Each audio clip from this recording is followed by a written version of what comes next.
Hey guys, welcome back to the channel. Hopefully you guys are having a good Sunday evening.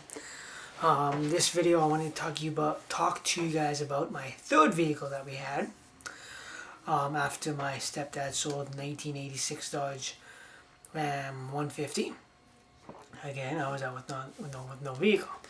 So my real dad bought himself a new truck. I think it was like a 2003 or 2004 Dodge Ram 1500, 5.7 hours of Hemi motor, and he had he had another previous truck, right? So he's like, well, I'll give you my old work truck. So I got was a 1995 Dodge Ram 1500 5.2 liter. That is a 318 motor, and I got a few pictures here. I took a few more, but I couldn't find them. The first thing you guys can see is the running boards. That was the first thing I took off, was the running boards. I thought I would find a lot more rust, but it was actually not too bad. Pretty much just bolted on with a few screws, and that was it. And I took a ratchet and slipped them right off. So that was the first thing I took off on that vehicle. I'm not much for running boards. They give you, I just don't like running boards on trucks. Unless it's like a jacked up truck, then I would just have like one of those step things that you just step on and there you go, and that was it. But anyway, this was the most maintenance vehicle that me and my wife had at the time. Well, my girlfriend, now that is my wife. Just a hunk of junk vehicle. We put a lot of money into this thing. But thank God we got it for free. But I think at the time it had 200 and I think it was about 215,000 that we had. It was about 215 or 250. I don't know. It was in the 200,000 kilometer range. And the first thing I noticed, I'm going down, Circle Drive down 11th Street, going towards the highway. You'd be driving in, and you'd be kind of like lay off the gas, all of a sudden you hear the bang. And I'm like, Christina and I my girlfriend Christina and I looked at each other. I'm like, what the hell? So I pulled over and put it in park, and I got out, and I just took my hand and grabbed the U-joint, shook it, and it was like massively loose. So at the time I was looking at Canadian Tire, and at Canadian Tire I did a whole bunch of work. First thing I got that U-joint, I believe it was U-joint, done, and then I got the tune-up on it with new spark plugs, ignition wires, and cap and rotor. I also did the brake. I needed a new heating cord, block heater cord, because I plugged it in, but sometimes in winter when I fire it up, it felt like it was not plugged in, so I was like, and it had no problem firing it up. It took, it's hard for vehicles, no matter if it's new or used, when it's minus 30 below weather, to turn up. To start up, it takes a lot more room to get moving, but it fired up, no problem. But it just felt like it was not plugged in, so I talked to one of the guys at work, and said, yeah, I plugged this vehicle, I plugged my truck in, and then it starts, it starts up, but it feels like it's not been plugged in. So he took a look at it, and I needed a whole new block heater cord, so I got that done. And then the cross member mount had to get done.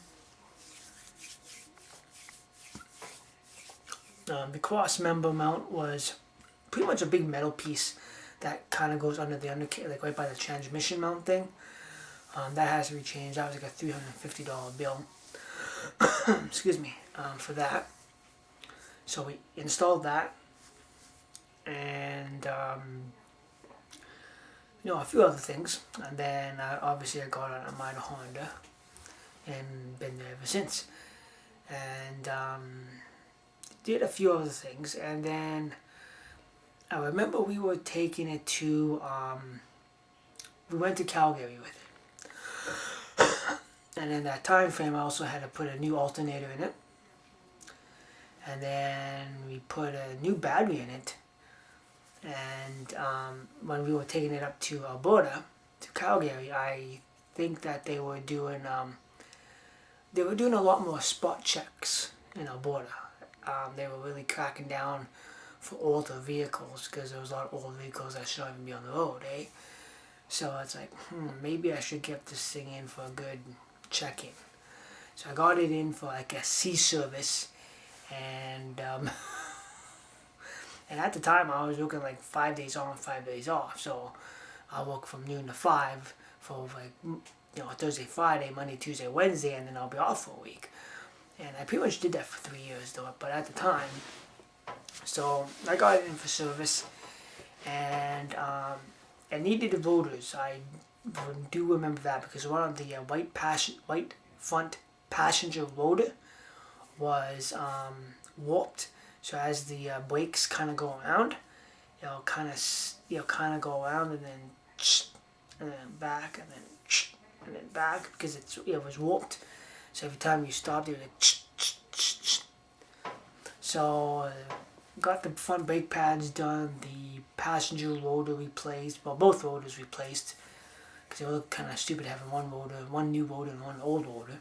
So we got the front rotors replaced, plus the brake pads replaced, the back brake, the brake drums replaced in the back, the brake pads replaced in the back, the inner and outer axle seals replaced, clutch fan replaced, and when that was all said and done, it was like a $400 and some bill. And Christina was not too happy. She was pretty upset. And, I think we were going in like 2 more months, and $200 would have to come off, and another $200 and whatever. But it was all good. We just had to do your money with it. And I told her, it's like, well, I'd rather go get it checked out, and then go up to Alberta, get spot checked, doesn't pass, and then I don't know what happens if I can drive it back home. So we did all that, and drove up there at 100. We did like 100 kilometers. I think I filled up twice because I set it up. I had cruise control, so on the highway I set it at 100 kilometers, and the way you go. 100 kilometers, you're pretty much good with any kind of vehicle, no matter if it's big truck, small car, van, whatever. But once you hit that 105 is borderline, and then once you hit that 110 mark, that's when your gas starts going. So anything over 110, that's when your gas kind of goes out. But if you leave it at 100 kilometers, your gas is pretty much perfectly fine.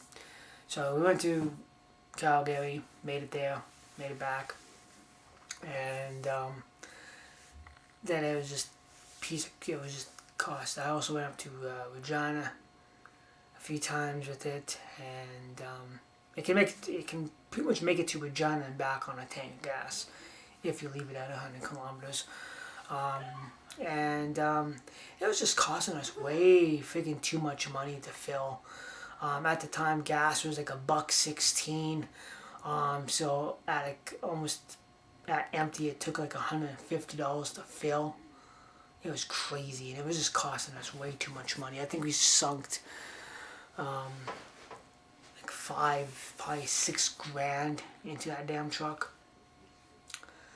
The last thing I did was it kept on, it had trouble starting, and Christina said it was the battery. And it's like, well, it's a brand new battery, it should be fired up. So I got the new starter, and it was full of oil, and it leaked oil, but it never leaked, excessively. And so I talked to my dad or whatever, and we sold it, and so that was like. Yeah, that was the hunk of junk vehicle. Like, we sunk this shitload of money into that damn thing. It was worth probably, at the time, once we got rid of it, it had 352,000 kilometers on it. So we drove it for like, good, had a good life. But sinking that much money into it, not it. Not put, like, even though I kept up with it and you maintaining it, with vehicles like that, you can only maintain it for so long. Like, you start sinking money into it, you're pretty much losing, money. So we pretty much got rid of it, and we sold it, and then I guess one of my cousins bought it, and well, they actually figured out they had to replace the starter because they buggered up the starter, so they put the new battery in, and that was all. That's all it was a new battery. I'm like, oh damn, but you know, it's whatever. And then I think one of my cousins bought it at Duck Lake, and they blew the block. Yeah, my dad was, yeah, they blew the block and whatever. And it's like, okay, well, whatever. And I told my coworkers, he's like, well, it used oil. I said, well, it used oil, but it was not like excessive oil. So, but anyway, it's that what it is. Probably the most piece of junk vehicle we had. Oh, not piece of junk. It would have been okay if they would have kept up with the oil changes, and then, well, they did keep up with the oil changes, but they never really took it to the shop and got it checked out. But that's what you do. So we got rid of that one, and thank goodness, because that was the most maintenance vehicle we had. So, yeah, so that was my 1995 Dodge Ram 1500, 5.2, 318. They also came out with a 5.9 360 motor. This one was actually a two-wheel drive, so I had to put good chunk of weight in the back to keep, you know, from spinning. It was back to put the weight down, but other than that, it was an okay truck, but way too much work to maintain it, so we got rid of it. So, but that was my third vehicle. Most expensive maintenance vehicle ever. But as always, guys, thanks for watching, and we'll see you guys for more videos.